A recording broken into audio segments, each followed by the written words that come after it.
Hello everyone. Welcome back to STS. 사이언스, 테크놀로지, 이코노미, 스트래티지 등을 고민하는 곳입니다. 석탄, 원유, 천연가스 이런 가격이 이미 역사적 고점을 지난 것으로 판단되고요.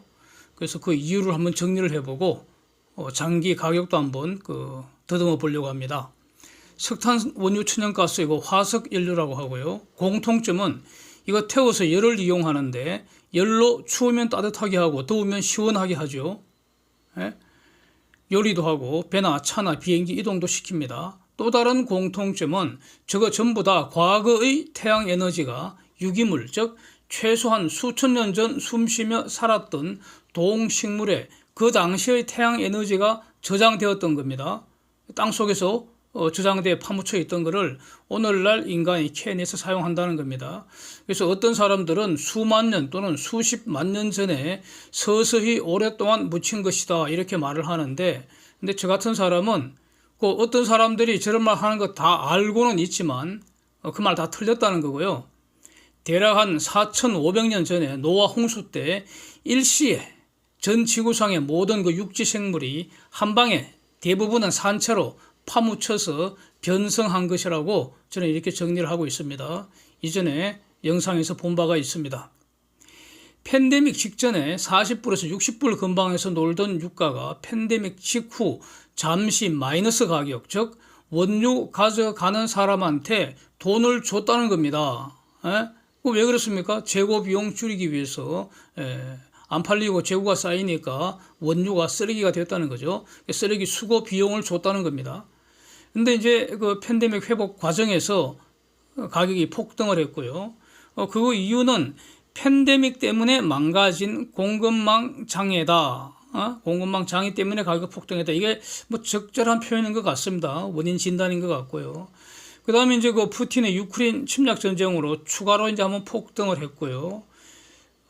이러한 그 푸틴을 서방이 제재하는 과정에서 러시아 에너지 아웃시키는 그 정책으로 지금 다시 한 번 더 올랐고, 그래서 지금 그 고점 근방에서 등락하고 있습니다. 그러면서 사실은 내리고 있죠. 지금 내리고 있습니다.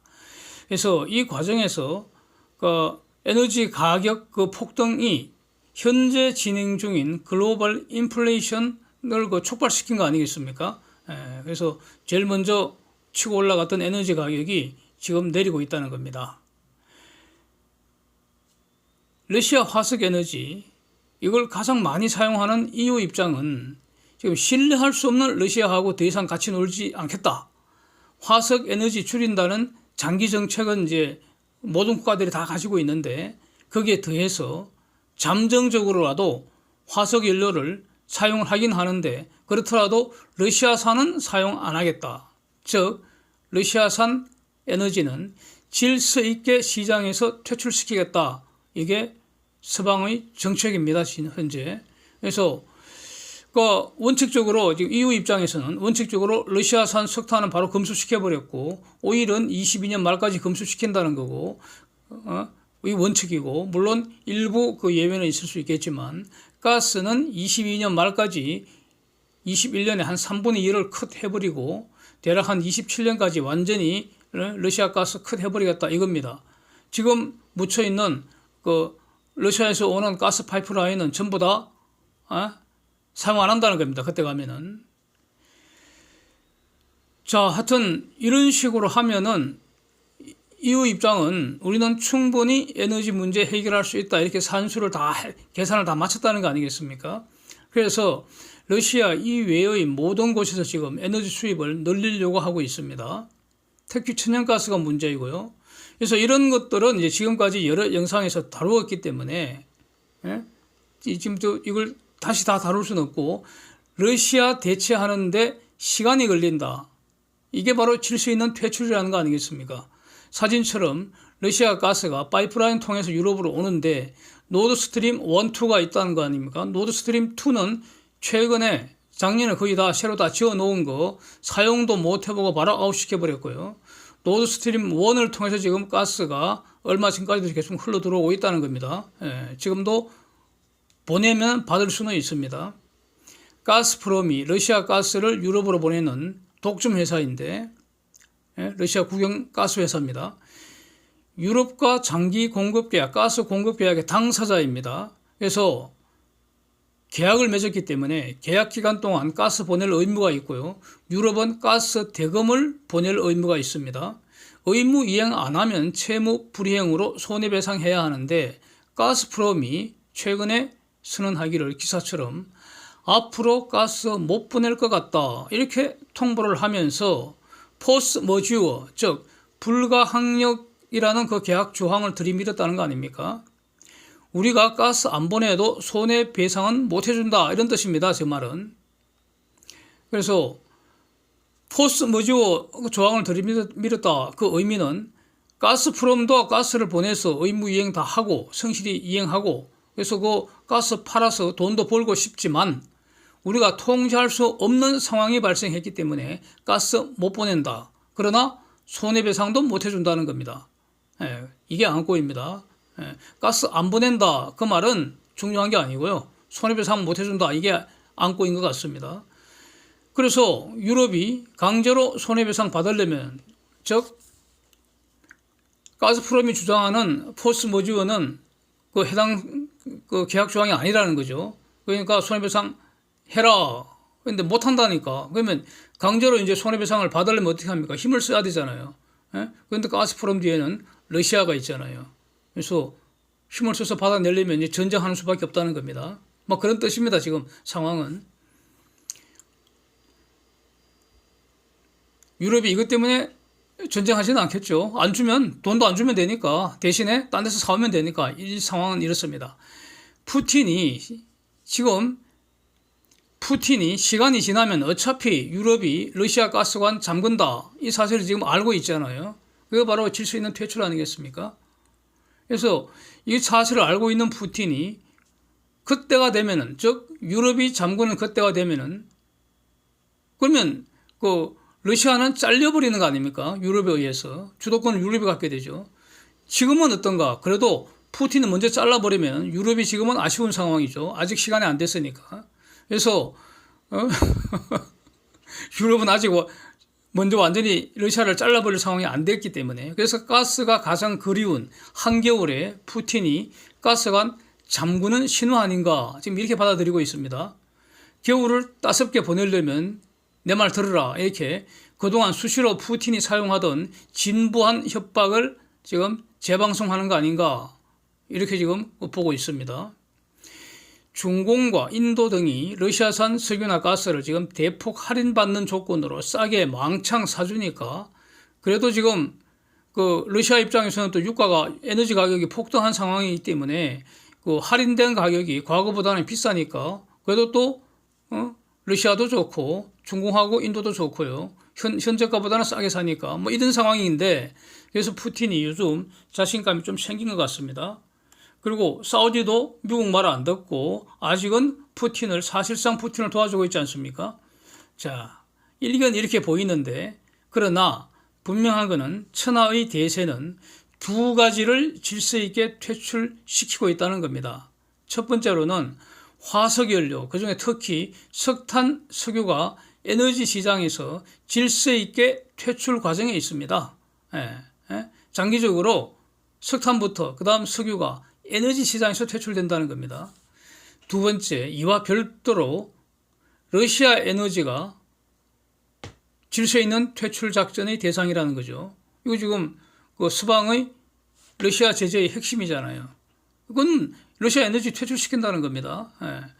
그래서 유크레인 침략을 유크레인 침략을 안 해도 기후전쟁, 탄소전쟁, 이 에너지 전환이 진행이 되면은 지금 러시아는 경제의 대략 한 절반가량이 화석 연료에 의존하고 있기 때문에 시간이 갈수록 즉 탄소전쟁이 진행될수록 글로벌 경제력 순위가 찌그러질 그런 운명인데 유크레인 침략 때문에 장기적 멸망 경로가 앞당겨진 거 아니냐 이렇게 볼 수 있는 거죠. 그래서 Putin has no idea what's coming to Russia 이 말이 여전히 맞다고 봅니다.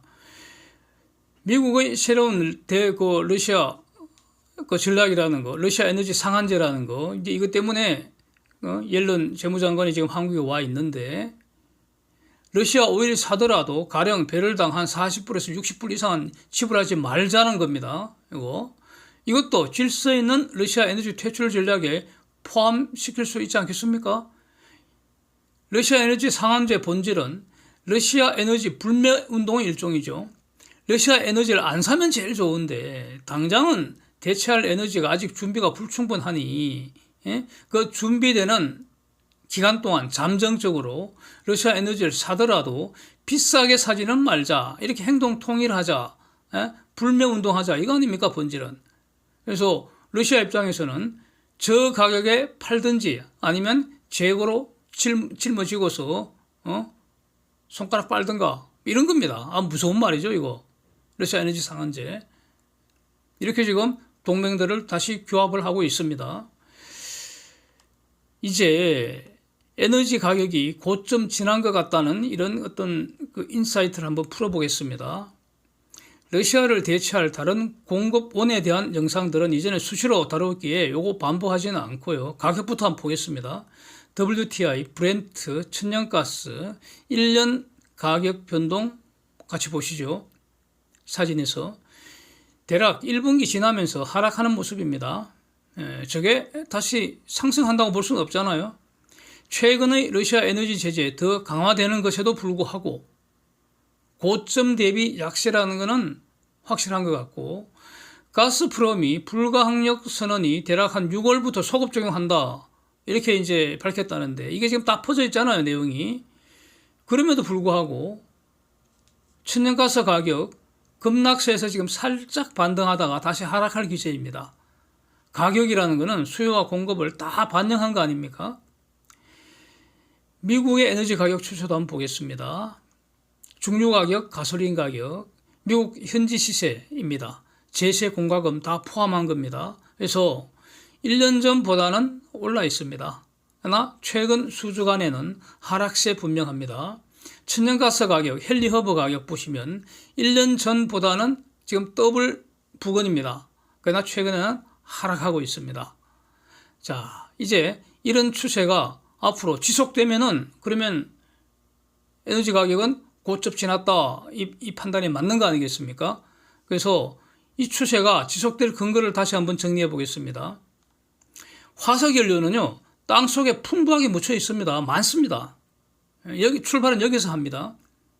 그래서 인간은 필요하면은 언제든지 캐낼 수 있습니다. 그런 능력이 있습니다.